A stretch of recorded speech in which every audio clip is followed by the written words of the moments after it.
Welcome everyone. Today we'll be discussing 10 creepy things that really happened on Halloween. Let's begin. Number 10. On Halloween of 1990 in North Carolina, William Anthony Odom was 15 years old when he accidentally hanged himself.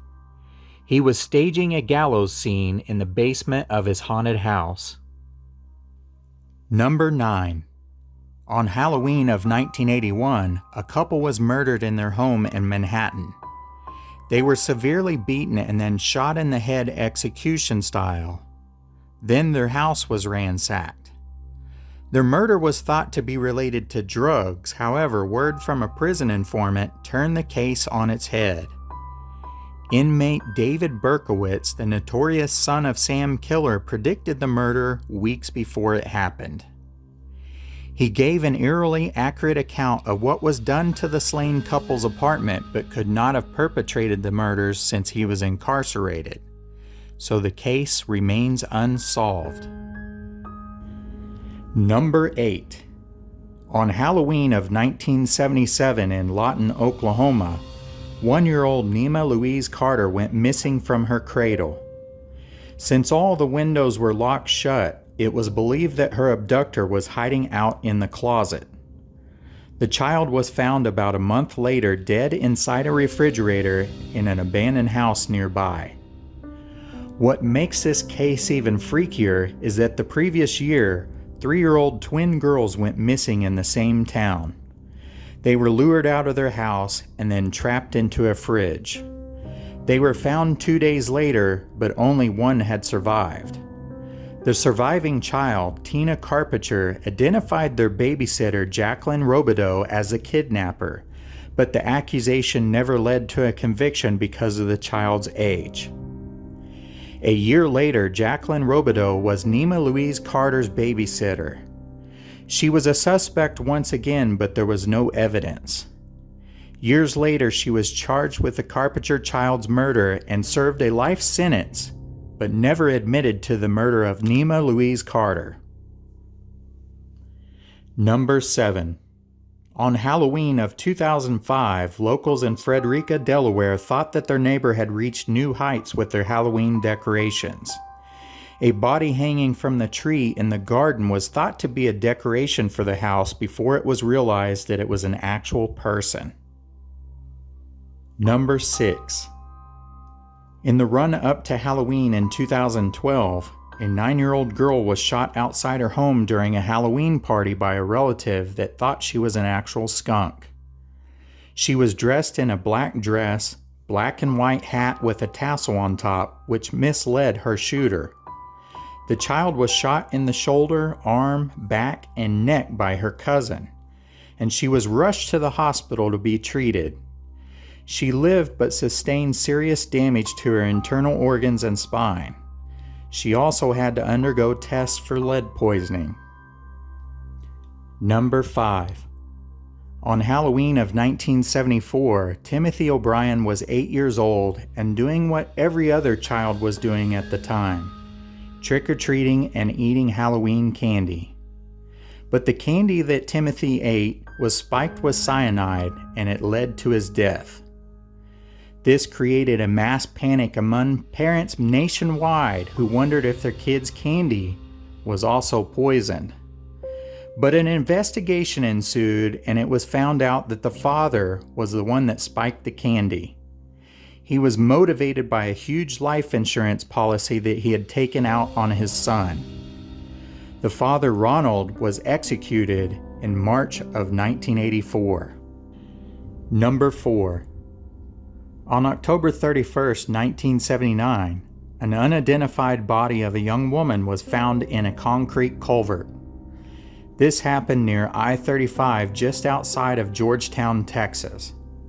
She appeared to be in her 20s, sexually assaulted, and then strangled.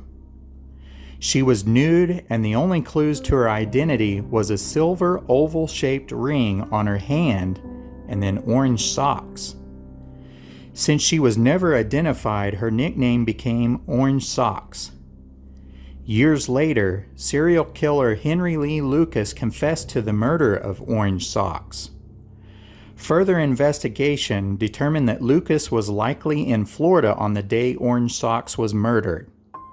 She is not the only unidentified victim that Lucas has been connected to. Number 3. In 1982, 69-year-old Marvin Brandlin lived with his wife Ethel in Fort Dodge, Iowa.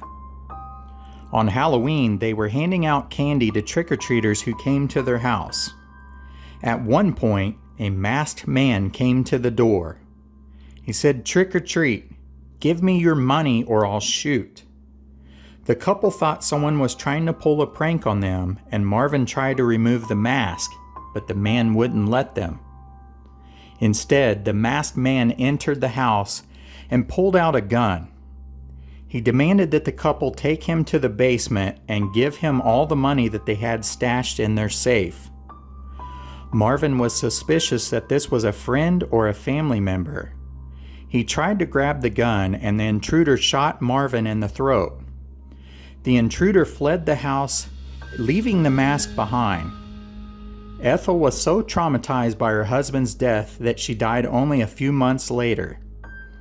Over the years, an acquaintance of the family had allegedly bragged about the murder, so DNA testing was done on the mask.